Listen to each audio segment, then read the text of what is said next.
नमस्कार। अच्छा, क्या सूरज पर उठने वाले तूफान हमारी अर्थव्यवस्था को डुबो सकते हैं? सुनने में बड़ा अजीब लगता है ना? लेकिन करीब 100 सालों का डेटा एक बहुत ही हैरान करने वाले पैटर्न की ओर इशारा कर रहा है। आइए मिलकर इसे समझते हैं। तो सवाल बिल्कुल सीधा है। सूरज के तूफानों और शेयर बाजार के क्रैश होने में आखिर कॉमन क्या है? क्या कोई कनेक्शन है भी? ये एक ऐसा रहस्य है जिसकी तह तक हम आज जाने की कोशिश करेंगे। इस कनेक्शन को समझने के लिए हमें सबसे पहले उस साइंटिफिक सिग्नल को समझना होगा जो इन दोनों के बीच की कड़ी है। देखिए, साइंटिस्ट इस कनेक्शन को ट्रैक करने के लिए एक खास टूल का इस्तेमाल करते हैं। इसे कहते हैं जियोमैग्नेटिक इंडेक्स। अब ये भारी भरकम शब्द लग सकता है, पर सिंपल भाषा में ये बस एक स्कोर है जो ये बताता है कि सूरज की वजह से धरती की मैग्नेटिक फील्ड में कितनी उथल-पुथल मची हुई है। तो अब सवाल ये है कि इसे कैलकुलेट कैसे करते हैं। बहुत सिंपल है, 3 स्टेप्स में समझते हैं। पहला, साइंटिस्ट मैग्नेटिक फील्ड में हो रहे उतार चढ़ाव को मापते हैं। दूसरा, इसमें से जो रोजमर्रा के नॉर्मल बदलाव हैं उन्हें हटा दिया जाता है।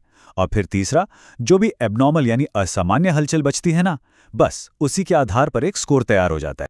वैसे तो इस तरह के कई इंडेक्स हैं, पर इस पूरी पड़ताल के लिए जो सबसे जरूरी है वो है एपी इंडेक्स। अब ये खास क्यों है? क्योंकि ये हमें 1932 से, मतलब करीब करीब 90 सालों से हर रोज का भरोसेमंद डेटा देता है। तो चलिए, अब आते हैं इस कहानी के सबसे दिलचस्प हिस्से पर। देखते हैं कि ये डेटा हमें असल में बता क्या रहा है। और यहाँ है पहला चौंकाने वाला आंकड़ा। 1932 से अब तक 66.7% मामलों में, यानी कि लगभग 2/3 बार, जब भी कोई बड़ा सौर तूफान आया, उसके ठीक 1 साल के अंदर अंदर अमेरिका में एक बड़ी आर्थिक मंदी भी आई। और बात यहीं खत्म नहीं होती। अगर हम इस टाइम विंडो को 1 साल से बढ़ाकर 3 साल कर दें, तो ये आंकड़ा हैरान करने वाला है। ये आंकड़ा 87% तक पहुंच जाता है। मतलब अब ये महज एक इत्तेफाक तो नहीं लग रहा है ना? अच्छा, इन नंबर्स को और अच्छे से समझने के लिए चलिए इतिहास के कुछ जाने पहचाने उदाहरण देखते हैं। इससे ये पूरा पैटर्न एकदम क्रिस्टल क्लियर हो जाएगा। अब जरा इस पर नजर डालिए। ये पैटर्न कितना साफ है। एपी इंडेक्स के पीक, यानी कि जब सौर तूफान सबसे ज्यादा थे, और इतिहास के सबसे बड़े मार्केट क्रैश, दोनों बिल्कुल साथ साथ दिख रहे हैं। 1932 की ग्रेट डिप्रेशन हो, 2008 का फाइनेंशियल क्राइसिस, या फिर हाल का कोविड क्रैश, ये पैटर्न बार बार हर बार नजर आता है। और ये सिर्फ लंबी चौड़ी मंदी की बात नहीं है। डेटा एक और दिलचस्प चीज दिखाता है।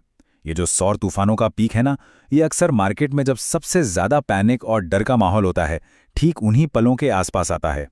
तो यहाँ एक बहुत बड़ा सवाल खड़ा होता है।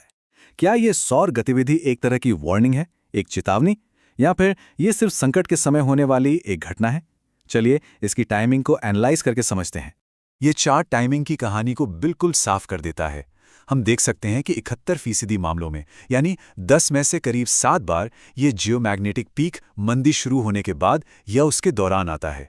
ये दिखाता है कि ये अक्सर बाजार के सबसे ज्यादा स्ट्रेस वाले टाइम से जुड़ा है।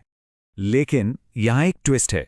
लगभग 1/3 मामलों में, यानी करीब 29% केसेस में, ये सौर तूफान का पीक मंदी आने से पहले ही आ जाता है।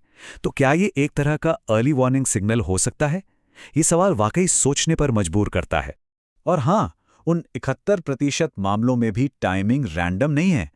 जो मीडियन लैग है, यानी औसत अंतर, वो है लगभग 8 महीने का। मतलब जब मंदी शुरू होती है तो उसके करीब 8 महीने बाद सौर गतिविधि का पीक देखने को मिलता है। तो अब तक हमने जो कुछ भी देखा, अगर उन सबको जोड़ दें तो बड़ी तस्वीर क्या बनती है? चलिए इस अनसुलझे कनेक्शन को समझने की कोशिश करते हैं। तो सबसे जरूरी बात यह समझनी है कि डेटा एक बहुत मजबूत, बार बार दिखने वाला पैटर्न तो दिखा रहा है, लेकिन ये साबित नहीं करता कि सौर तूफान ही मंदी की वजह है। ये एक कोरिलेशन है, कॉजेशन नहीं। मतलब दो चीजें साथ हो रही हैं, पर एक की वजह से दूसरी हो रही है, ऐसा हम नहीं कह सकते। तो आखिर में बस एक सवाल बचता है। क्या ये वो सबसे जरूरी इकोनॉमिक पैटर्न हो सकता है जिसके बारे में ज्यादातर लोगों ने कभी सुना ही नहीं?